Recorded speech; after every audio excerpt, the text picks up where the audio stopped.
Nick Saban has never lost to Tennessee. That's important to people in Alabama.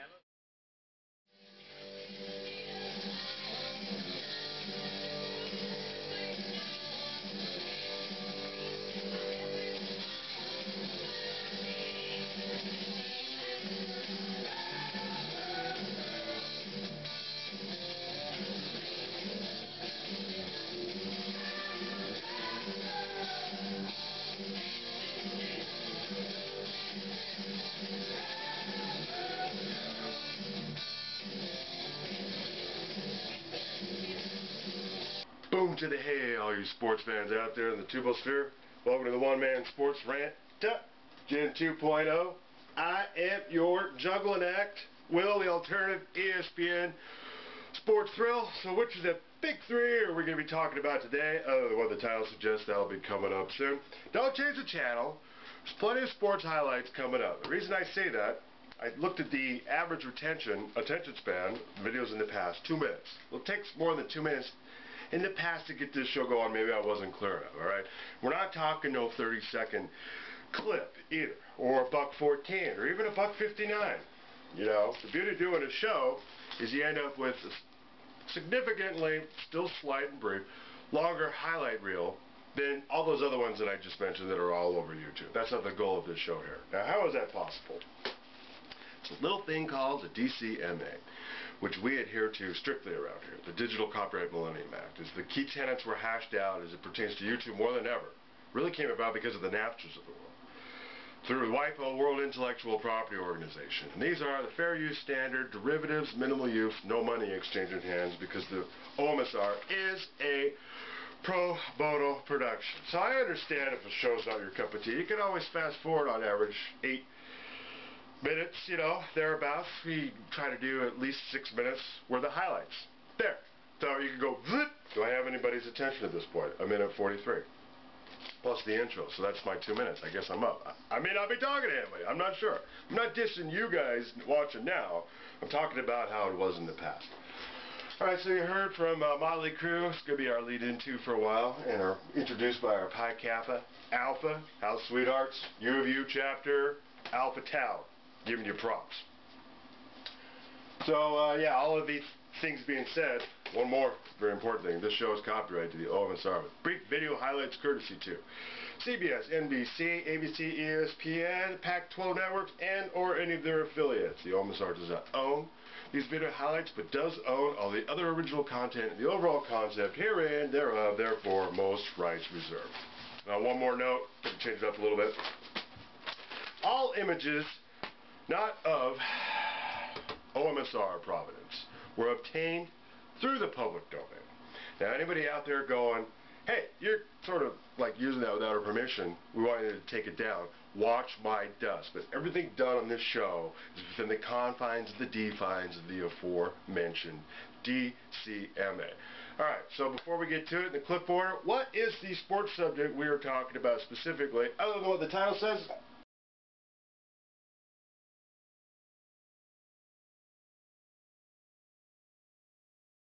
Nick Saban has never lost to Tennessee. That's important to people in Alabama. But Volunteers trying to evoke some memories of yesteryear, having Peyton in the house. Philip Fulmer was there too, as he's headed to the College Football Hall of Fame. But Alabama pretty much sucks the drama out of most every game. A.J. McCarron finds Amari Cooper, the sensational freshman. Take a look at what happens here. Mark, they have Amari lined up for a while, but it didn't work out that way. Yeah, that's poor coverage by the Tennessee defense. Amari Cooper, remember that name. He is a freshman. He is not a good one. He's a great one. As he continues to develop, he'll be one of the best wide receivers in the nation. He almost is already. He's straight swole. McCarron had his best day. 306 yards. He threw 4 touchdown passes. Still hasn't thrown an interception this year. Cooper went 7 catches for a $162 and 2 scores. 44-13. Peyton's alma mater, 0 out.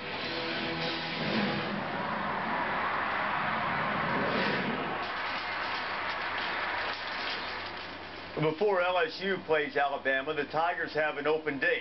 But LSU had a full plate on this Saturday, dealing with Texas A&M and Johnny Manziel. The ubiquitous nickname Johnny Football, who in just a half dozen games as a collegiate had already erased Archie Manning's name from the record book and then broke his own record again for total offense in SEC games. And boy, he was showing LSU why, making all kinds of plays, finding Ben Molina.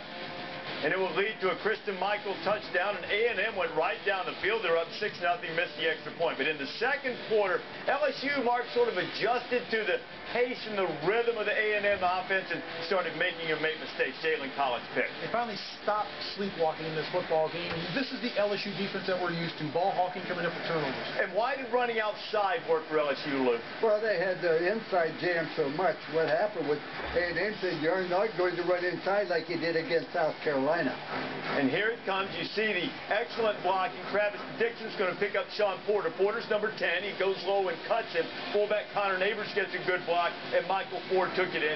It's 12-7. Also some downfield blocking to the wide receiver, Jarvis Landry. LSU's wide receivers block downfield. Why that running game's so effective. Then we mentioned mistakes. Molina with under a minute to go in the half, fighting for extra yards. Sometimes you got to know when the journey's over, but most of all, the football must be riveted to your rib cage. And it was not. And Zach Mettenberger, who did not have a good day, threw for less than 100 yards, throws his first touchdown pass against SEC competition to Kagrin Boone, Luke. Oh, just a great catch here.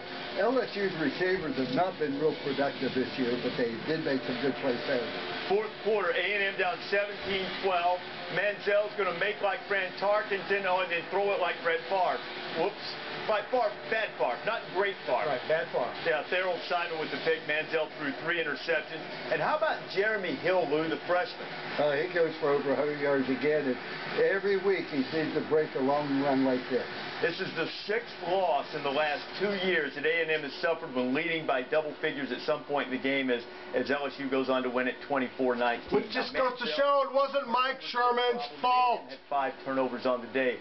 But after that initial push in the first half, it really seemed like the LSU defense kept him relatively contained, particularly running. Well, they've never seen a quarterback that's that quick and that can make plays like that, but they adjusted. And John Chavis, the defensive coordinator, does a terrific job bringing 5. They want to contain Manziel as much as possible and get him out of his comfort zone. When you watch him play, I don't even think he has a comfort zone. He just makes plays all over like 3 and targeting him. But look at the leverage on the outside, forcing him up to make a play in the pocket. That's not where he's comfortable. He's a scrambler like this. And everybody, it's like 10 dogs on fresh meat. They're just crazed animals out there making plays down the field of play, but getting to the quarterback. And here, be relentless to the quarterback. Do not give up on the play. If you're on the ground, get up and chase the quarterback down. Right here, he thinks he's got a wide receiver open, but Therrell Simon does a terrific job right there, breaking on the ball. Interception for the LSU defense. Well, LSU did a great job of mixing up their coverages. They played man some, they played zone some.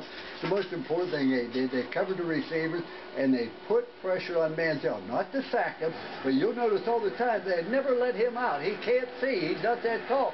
And notice the coverage here. Man coverage, they play the ball. That's why they don't get many pass interference like Alabama. They play the ball. Once again, they keep him contained. He's only a freshman, a redshirt freshman. He's about 6 feet tall. A big game like this, he's going to be great, but LSU play great defense. You cannot help but be impressed with it. I think the thing that was really cool is about how they played the first couple of series. Texas A&M came right down the field, and Johnny Manziel was excellent the first couple of series. Then all of a sudden, the LSU defense said, this guy's pretty good. He's a lot quicker in person than he is on film. They made the... It's hard to duplicate it, though. They didn't scout or anything to have that type of quickness like you get from Manziel. Yeah, but I tell you, LSU ran with him. But oh, sure. Let's give Les Miles an awful lot of credit. He goes into a stadium away from home. I've been in A&M Stadium, excited.